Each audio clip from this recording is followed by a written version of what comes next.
అందరికీ నమస్కారం. మీ హరిబాబు, గుంటూరు మిర్చి మార్కెట్ యార్డ్. ఇవాళ అక్టోబర్ 1వ తారీఖు 2025 బుధవారం.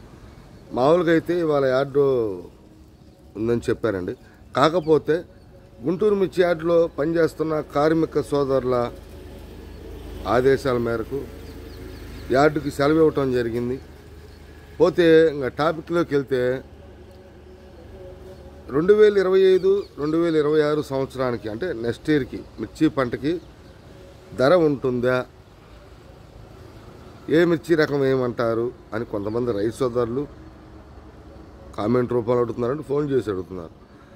ఇంకొక టాపిక్ వచ్చేసి దసరా తర్వాత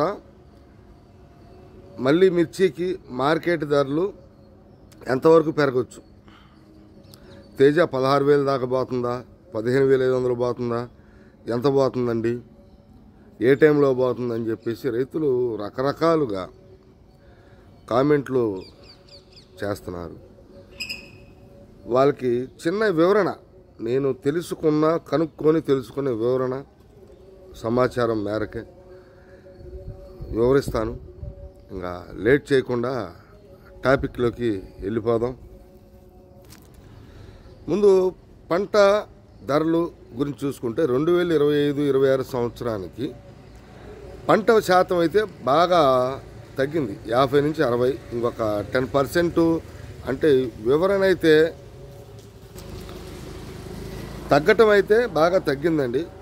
చాలామంది కూడా వ్యవసాయ పరంగా మిర్చి వల్ల నష్టపోయారు కాబట్టి ఈ సంవత్సరం తగ్గించారు. రేట్లు కూడా నెక్స్ట్ ఇయర్ బాగా అనుకూలత వాతావరణం ఉండి క్వాలిటీ పరంగా దిగుబడి మంచి క్వాలిటీ ఉంటే కనుక ధరలు బాగానే ఉంటాయని చెప్పేసి కొంతమంది స్పైసెస్ అంటే మసాలా కంపెనీలు, ఆయిల్ మిల్లు, కారం మిల్లులు వీళ్ళందరూ కూడా నెక్స్ట్ ఇయర్ ఎట్లా పంట శాతం తగ్గింది, స్టాకులు కూడా చాలా వరకు తగ్గినాయి, బాగానే ఉంటుంది మార్కెట్ అనేది చెప్పడం జరిగింది. అది కూడా మనకి ఎటువంటి పరిణామాలు, తుఫాను కారణాలు, వైరస్లు ఇవన్నీ లేకుండా ఉండి రైతులు కూడా ఒకటి గమనించాలండి. మనం వాడే రసాయనిక మందులు, ఎరువులు కూడా విదేశాలకు వెళ్ళే క్రమంలో కొంత వాళ్ళు పరిశోధనలలో కొంచెం రిజెక్ట్ చేయటం, కొంత ధర తగ్గించడం జరుగుతుంది. కొంచెం ఆ వాడకం కూడా తగ్గిస్తే మంచి నాణ్యమైన మిర్చి రకానికి మంచి ధర ఉంటుందని చెబుతున్నారండి కొంతమంది ఎక్స్పర్టర్స్ బాగా దీని మీద మిర్చి మీద అవగాహన ఉన్నోళ్ళు. ఎట్లా విస్తీర్ణం తగ్గింది, ఈ అక్టోబర్ నెల వరకే ఛాన్స్ ఉంటుంది కాబట్టి అక్టోబర్ నెల తర్వాత మిర్చి పంట వేసే అవకాశాలు లేదు. అక్టోబర్ వరకే మిర్చి పంట వేయటానికి అనుకూలంగా ఉంది కాబట్టి దాని మీద కొంతమంది ఇప్పుడు దాకా కూడా వేయలేదండి. కొద్దిగా బాగా దెబ్బతిన్న వాళ్ళు వేద్దామా వద్దా అని చెప్పేసి కొంతమంది 10 ఎకరాలు వేసిన వాళ్ళు 5 ఎకరాలు వేసిన వాళ్ళు 2, అసలు ఏమైకుండా వాళ్ళు కొంత పత్తి అపరాలు అవి వేసిన వాళ్ళు కొంత ఈ వర్షాలకి దెబ్బతిన్నాయండి, ఇది తీసేసి మెరిపేద్దాం అనుకుంటున్నాం, మీ సొల్యూషన్ మీరు చెప్పండి అని చెప్పంటున్నారు. ఏదైనా తగ్గించేసుకుంటే 5 ఎకరాలు వేసి 10,000 అమ్మదానికంటే 2 ఎకరాలు వేసి 20,000 అమ్ముకోవడం బెటర్ కదా. రైతులు కూడా ఆలోచించి కొద్దిగా వేసుకునే మిర్చిని తగ్గించేసి నాణ్యంగా పండించి వేసుకుంటే మార్కెట్ అనేది బాగానే ఉంటుందండి. రైతు సోదరులు అయితే గమనించాలి. తర్వాత కొంత రైతులు కూడా గమనించండి, వాతావరణం పొజిషన్ కూడా రేపు నుంచి తుఫాన్ చెప్పడం జరుగుతుంది. అది విపత్తు పరిణామాలు మనం చెప్పలేము, ఊహించలేము, కానీ కొద్దిగా ఏదైనా మన జాతర మనం ఉండి చేసుకుంటాం, మంచిదే. పోతే దసరా తర్వాత మార్కెట్ ధరలు కొంచెం విస్తృతంగా పెరిగే అవకాశం ఉందని చెప్పేసి అంటున్నారండి. తేజ 16,000 పోయిద్దా, పోయినసారిలాగా 15,500 కాడికి వస్తుందా, మిగతా ఇతర రకాలు కూడా పెరుగుదల ఉందా అంటే కొద్దో గొప్ప మార్కెట్ అయితే పెరిగే అవకాశాలు ఉన్నాయని చెప్పేసి ఎక్స్పోర్టర్సే చెప్పారు. ఎందుకంటే ఈ ధరలకి రైతులు ఇవ్వట్లేదు, రైతులు టైట్ చేశారు. మిర్చిని క్వాలిటీ ఉన్న మిర్చిని మార్కెట్లో అమ్మకాలకి పెడతాం టైట్ చేశారు. పోయినసారికి టైట్ చేయడం వల్ల కొద్దిగా మార్కెట్ పెరిగింది. ఆల్రెడీ టైట్ చేశారు కాబట్టి మంచి నాణ్యమైన మిర్చి మార్కెట్లో లేదండి. మార్కెట్లో ఎగుమతి ఎక్స్పోర్ట్ ఆర్డర్స్ వచ్చినప్పుడు ఆటోమేటిక్గా మార్కెట్ పెరుగుతుందనే సంగతి మనందరికీ తెలిసిందే. రైతులు కూడా ఇది గమనించాల. అందుకని చెప్పేసి ఎంత పోతుంది ఏందనేది మనకి నేను కాదండి, నాకన్న అనుభవం మీద ఎవరు కూడా చెప్పలేరు.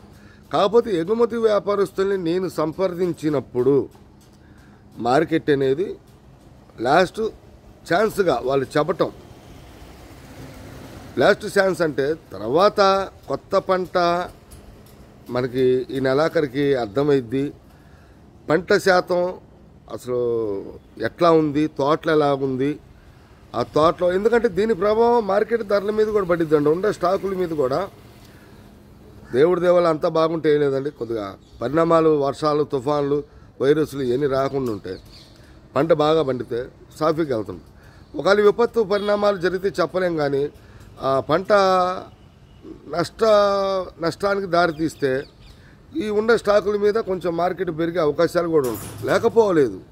ఎందుకంటే దేవుడి దేవాలు అందరూ బాగుండాలి కాబట్టి, పంటలు బాగుండాలి, అన్నీ బాగుండాలి కాబట్టి ఆ దిశగా వాళ్ళు చెప్పటం ఏంటంటే మార్కెట్ లాస్ట్ దిశగా పెరిగే కొంచెం అవకాశాలు ఉన్నాయి.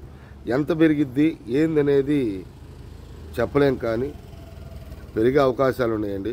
ఎందుకంటే కొంతమంది రైతు సోదరులు 15,500 వస్తుందా, 16,000 దాకా వస్తుందా, ఇంకా శ్రీరకాలు కూడా పెరిగే అవకాశాలు ఉన్నాయంటున్నారు. కాబట్టి పెరుగుతుంది, కొద్దో గొప్ప మాత్రం పెరిగిద్ది, కానీ ఎంత పెరిగిద్ది అనేది మాత్రం చెప్పలేము అనేది కటాఖండిగా చెప్పడం జరిగింది. ఇంకా విస్తీర్ణం కూడా మనకి పంట విస్తీర్ణ అదే 2025-26 సంవత్సరానికి ప్రస్తుతానికైతే. ఇంకొక విషయం అండి, కొంత యూపీ, ఎంపీ అంటే ఉత్తరప్రదేశ్, మధ్యప్రదేశ్, మహారాష్ట్ర అటువైపు కూడా మిర్చి తోటలు ఉంటాయి. అక్టోబర్ నెలాఖరికి పంట వస్తుంది. కొంచెం అటుపక్క కూడా ఎఫెక్టు, తుఫాన్ ఎఫెక్టు, వాతావరణం, ఏరుకుళ్ళు, కొంచెం వాతావరణం కూడా అంతగా ఇప్పుడిప్పుడే కోతలు దిగుతున్నాయి కాబట్టి అంతగా నాణ్యమైన మిర్చి పంట రావట్లేదు. ఎందుకంటే అటు నుంచి వచ్చిన పార్టీలు మన ఆంధ్రప్రదేశ్ వచ్చి కొనుక్కొని వెళ్తుంటారు. వాళ్ళకి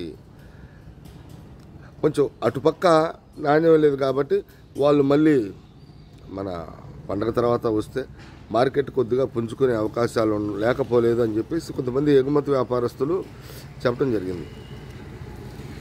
ఏదైనా అటు పంట విషయంలో కానీ ఇటు మార్కెట్ ధరల విషయంలో కానీ రైతులకి చిన్న క్లూ ద్వారా తెలియజేద్దామని చెప్పేసి ఈ వీడియో చేయటం జరిగిందండి. ఇదండి, రేపు సెలవు, శుక్రవారం ఒక్కరోజు మార్కెట్ ఉంది. శుక్రవారం మార్కెట్ ధరలతో మళ్ళీ మిమ్మల్ని కలుస్తా. నమస్తే, మీ హరిబాబు, గుంటూరు మిర్చి మార్కెట్ యార్డ్.